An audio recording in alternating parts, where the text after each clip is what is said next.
Hello students, आज हम पाठ 5 पढ़ेंगे। हमारे पाठ का नाम है अनोखी सूझ।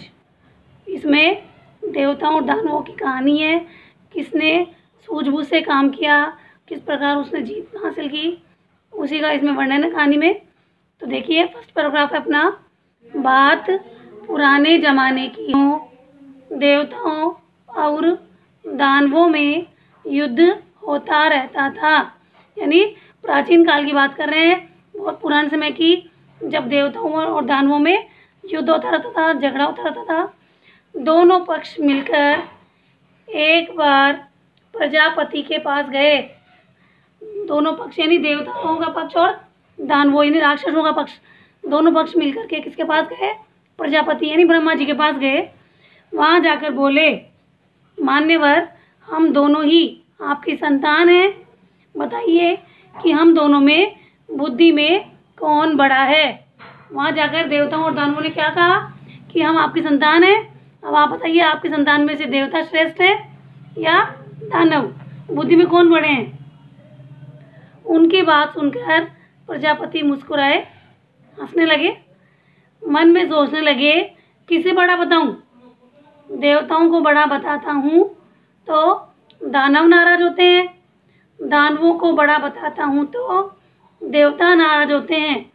हो सकता है तब दोनों आपस में लड़ने लगे। यानी ब्रह्मा जी ने सोचा कि अगर दोनों में मैं किसी को भी श्रेष्ठ बताऊंगा तो दूसरा पक्ष जो है वो नाराज हो जाएगा और आपस में इनमें युद्ध हो जाएगा, वापस लड़ने लग जाएंगे।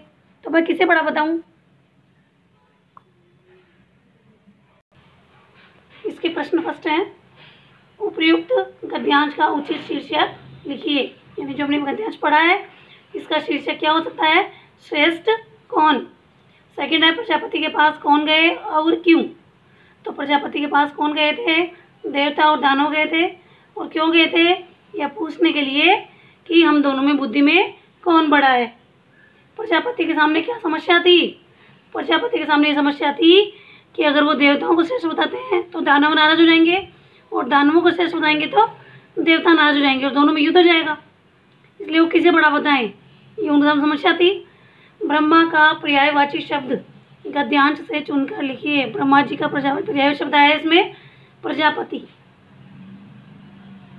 सेकेंड अपना पैराग्राफ है, बड़ा टेढ़ा प्रश्न था, यानी बहुत कठिन प्रश्न था। बड़ा बताएं तो किसे बताएं? कुछ सोचकर वे बोले, इसका उत्तर कल दूंगा। यानी प्रजापति ने क्या कहा कि इसका उत्तर मैं जवाब कल बताऊंगा तुम्हें। आप दोनों ही कल मेरे यहाँ पर भोजन पर आमंत्रित हो। यानी आप सबको कल भोजन पर यहाँ आना है। भोजन के बाद बताऊंगा कि कौन बुद्धि में श्रेष्ठ है। प्रजापति ने कहा कि तुम कल आप दोनों जो है कल यहाँ आओ मेरे पास भोजन पर, हम लोग आमंत्रित हो, और उसके बाद में बताऊंगा कि आप में से बुद्धि में श्रेष्ठ कौन है। दूसरे दिन दोनों पक्ष भोजन के लिए पहुँचे। दोनों को अलग अलग कमरों में बैठाया गया। वहाँ मिष्ठान्न से भरे थाल भिजवा दिए गए, यानी मिठाइयों से भरे हुए थाल भिजवा दिए गए। प्रजापति दानवों के कमरे में गए। उन्होंने कहा, आप लोग भोजन करें, शर्त यह है कि कौनी को बिना मोड़े भोजन करना है। प्रजापति ने शर्त क्या रखी कि तुम्हारी कौनी मोड़नी नहीं चाहिए, बिना कौनी को मोड़े भोजन करना है। और यही बात उन्होंने देवताओं से भी कही।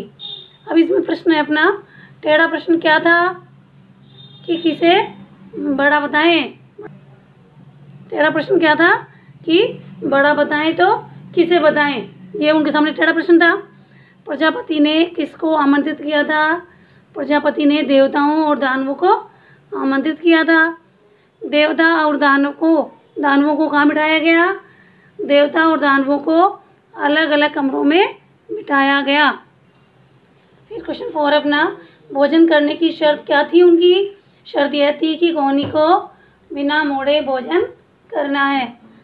थर्ड पैराग्राफ है अपना, प्रजापति की बात सुन दोनों परेशान हुए। यानी देवता भी परेशान हो गए और दानव भी।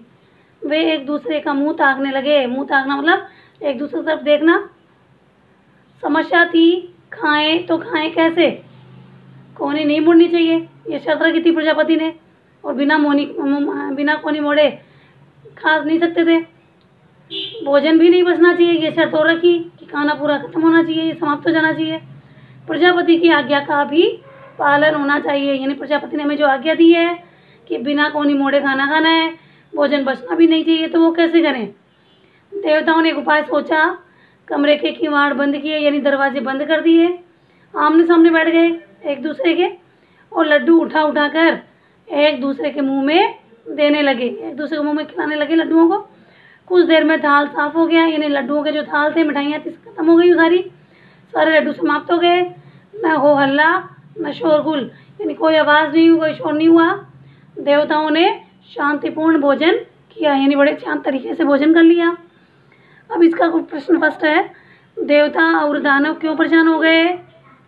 प्रजापति की बात सुनकर प्रजापति की बात सुनकर के देवता और दानव दोनों ही परेशान हो गए थे। दोनों के सामने क्या समस्या थी कि बिना कोने मोड़े भोजन कैसे किया जाए, ये उनके सामने समस्या थी।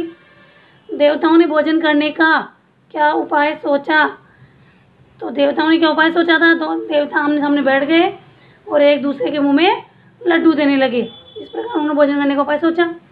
शांतिपूर्ण भोजन किसने किया था, शांतिपूर्ण भोजन देवताओं ने किया था। तो आपको गद्यांश सारे पढ़ने अच्छे से और इनके प्रश्न उत्तर अपनी कॉपी में सुंदर राइटिंग में करना है।